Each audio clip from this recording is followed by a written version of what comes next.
أعوذ بالله من الشيطان الرجيم.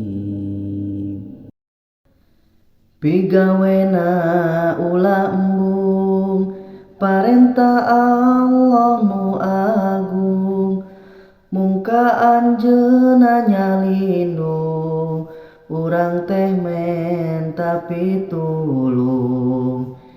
Pek pigawe ti ayeuna saacan seep waktuna, sabab dunya alam fana da pasti aya akhirna. Sabab maot teh nungguan jatah umur pasesaan nu diatur ku Pangeran, urang pasti ngarandapan. Disebut maot teh pisah tiraga kaluar arwah, najan jalma gagah rongka didinya mah kudu pasrah. Ari hirup nu ayeuna moal angger salilana, upami seep waktuna disebut maot ngaranna. Allah anu ngersakeun urang ukur ngarasakeun nikmat anu dipasikeun ti ayeuna manfaatkeun.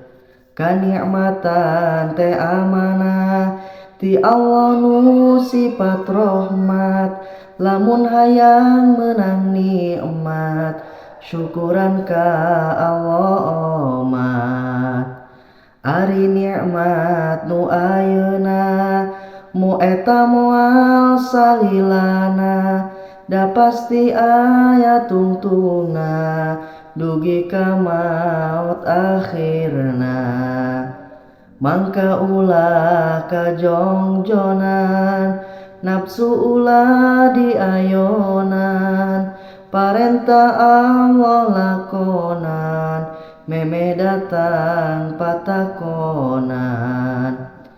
Hirup kudu ati-ati cing leres mayun ka Gusti, amal kudu ditaliti sing saebu dipekerti.